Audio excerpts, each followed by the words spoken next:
Lamb for, I don't know, Rashad Bateman or Yes. something, but you're not benching CeeDee Lamb. No, I was a top 3 wide receiver that makes play. sense. Like, it makes no sense. Like, so far this year, CeeDee Lamb has a 32% target share. That's pretty high. Like, it's insane, right? Over the last 4 weeks, by the way, you love this matchup. So a guy that's going to get a ton of targets in a great matchup as the Vikings allow the most catches and the second most yards to wide receivers. He may not need to go all the way up. I think he'll be, there's a little bit of gamesmanship there. He's got Justin Jefferson on the other side, so maybe he tries to show off for that too. But wide receivers that have seen at least 7 targets against the Vikings this year, averaging 19.4 fantasy points per game. Again, you see it there on your screen in terms of the target share leaders. No one gets the ball more than CeeDee Lamb. Yep, I'm going to predict CeeDee Lamb has a better game than Justin Jefferson this I like week. that call. Also, good to see Darnell Mooney on that list. The much maligned Darnell Mooney has turned his season around. Yeah, Courtland Sutton and has a good matchup with Atlanta this week. Courtland Sutton will have a chance to turn his season around against the vaunted defense of the Las Vegas Raiders. Yeah, you may be sensing a theme here, but I like wide receivers that get a lot of targets, that have a lot of opportunities to put up fantasy points.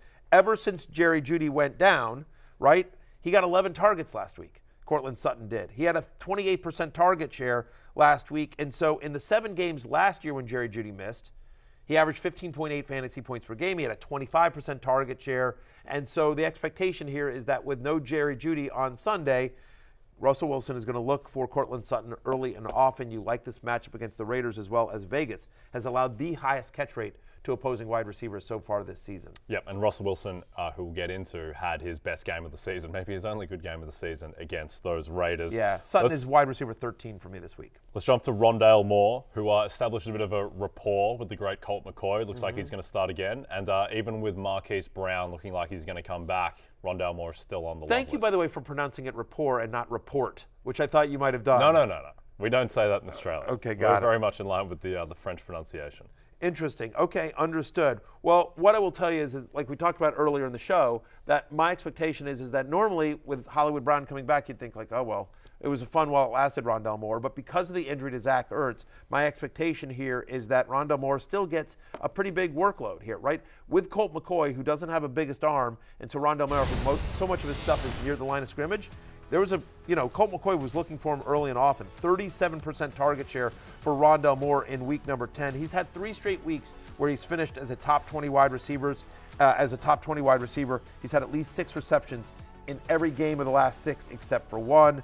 He comes in at wide receiver 15 for me. Again, if we get some reports out of how we expect Hollywood Brown to be integrated into this offense, maybe he lowers a little bit, and maybe I'll be wrong on this one. Maybe there just won't be enough targets to go around, but especially in a tough matchup against the Niners. But I'm in on Rondale Moore. Like, I think he's a talented guy, and I think, especially given Colt McCoy and where that offense goes to Zach Ertz, I do think Rondale Moore continues to be viable. Yep, they're going to need to be throwing a lot in that game. George Kittle on the other side of the ball in that game in Mexico. He's on the love list.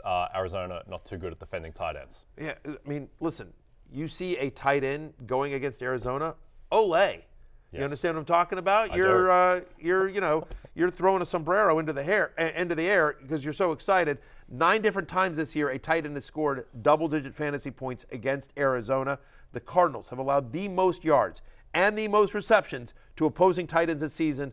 When you see your tight end facing Arizona, you start your tight end against Arizona, and then when it's George Kittle, you're even more excited. He's my tight end 3 this week. That makes sense. All right, let's jump to some others receiving votes headlined by Tyler Boyd. This might be the last week without Jamar Chase, so expect that he will eat against the Steelers. Steelers have allowed 3 touchdowns to the slot in their last 2 games, and they allowed the 4th most yards per game to the slot. No Jamar Chase, to your point, so it should be the Higgins and Boyd show against the Steelers.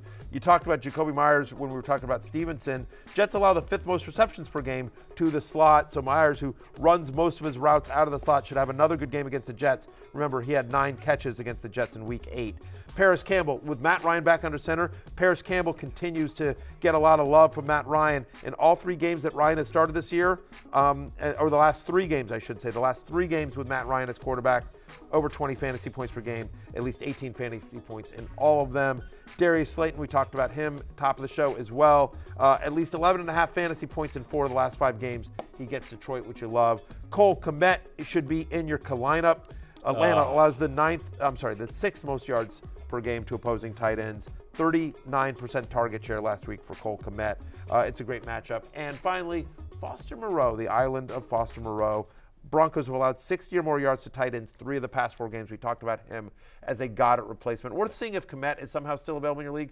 I highly doubt it at this point, but he's not 100% rostered for whatever weird reason. So Kmet is a top 10 tight end for me. Moreau comes in at tight end 13. He's still out there in a ton of leagues. Yep. And like I said, it's not a great people look at Denver and oh, I'm nervous, but you can actually attack the tight end against the Broncos. You can. The real estate market on the island of Foster Moreau is skyrocketing. He is going to be in for a big week. Maybe not in for a big week. Diontae Johnson, who is on the hate list against the Bengals. Since week 3, he doesn't have not one game with more than 11 fantasy points. Is that bad? Yes, that is not good. He's had single-digit fantasy points in 3 of the last 4 games.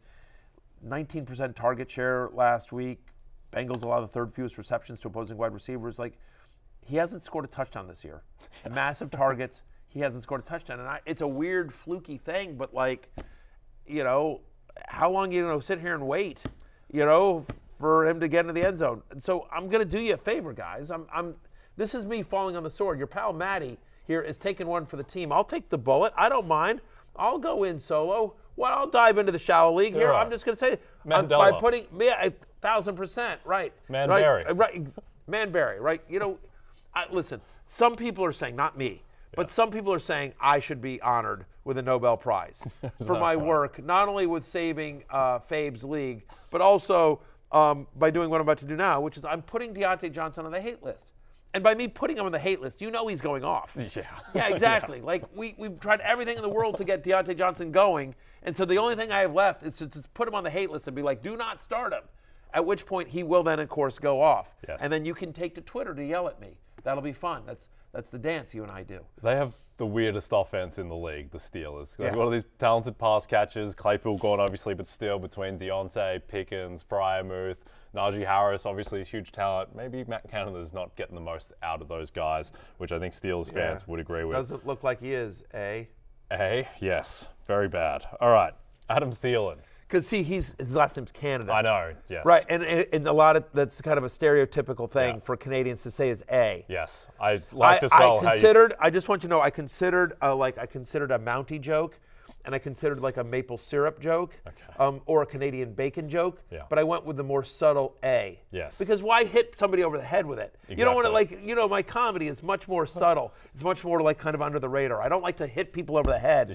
Yeah. I don't like to beat jokes into the ground. You know this about me. It's a very dry sense yes, of humor. Yes, there's no liquid. No, in that humor, 1,000%. I liked as well how you clarified that when you olay that you throw the sombrero into the air, as opposed to having it remain on your head. Because the Monday night game is in Mexico. Yes, in Mexico. Yeah, right, exactly right. And that's where the sombrero is from. Yes. Right. That's where it hails from. Right, yes. Yes. Yes. All right, let's talk about Adam Thielen. Sure. Yeah, not a great year for Adam Thielen. Dude. He's been getting a decent amount of targets, but at the same time just hasn't happened, not the same touchdown performances. And that's the problem. He is touchdown dependent, right? He's had 7 games in which he hasn't scored a touchdown, and in 5 of them, he's had single-digit fantasy points.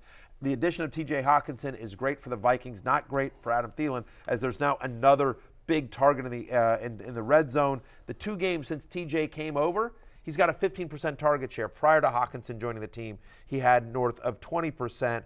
Only once this season have the Dallas Cowboys allowed 12 or more fantasy points to multiple wide receivers in the same game. We feel pretty good about the fact that Justin Jefferson is going to get there. So what are the odds that Adam Thielen also does as well? He makes the hate list. He's wide receiver 30 for me. And honestly, if it wasn't for 4 teams on a bye, he'd be even lower. Yep. Okay, let's talk about Tyler Higbee, who gets a tough matchup against the Saints, who are great against tight ends. So it looks like he'll probably have Matthew Stafford throwing him the ball at least. So that's a positive. And I think a lot of people are excited about Higbee just because for much of the year, he was the second best Rams pass catcher after my little Cooper Kupp. My little Cooper Kupp now officially on injured reserve. He's out for at least the next 4 weeks. So does that mean Tyler Higbee's going to suddenly go off? And the answer, Jay Croucher, is actually no. Not against the Saints. Not against the Saints. They've allowed double-digit fantasy points to a tight end once this season. Once. I take that back. They have yet. They haven't even done that yet. I misread my notes here. There's been one tight end to have over 40 yards against the Saints. None have 60. So you're hoping for a touchdown, right? You're like, well, if he's going to get like 40 yards or whatever, well, maybe he'll get into the end zone. can I count on pay dirt from Tyler Higbee? And no, you cannot. No, you cannot. Because the Saints have allowed only one touchdown to a tight end this entire year. Okay. This entire year. Yeah, weird cadence and accent. But on that note, let's go to break. I've been up all night writing love hate. I'm goofy. We come back, quarterback love hate. I'm punch drunk. Headlined by everyone's favorite quarterback of 2022, Russell Wilson. And by everyone, I mean no one. When you're on top of the mountain like I am, saving lives, it's just, sometimes it gets to you. Hey, it's Matthew Berry from NBC Sports and Rotoworld.com. Just want to thank you so much for watching what you just watched, or at least being too lazy to click out of it after the autoplay just kept it going. So either way, thank you so much for just letting it scroll by your screen. And now I'd like to ask you respectfully,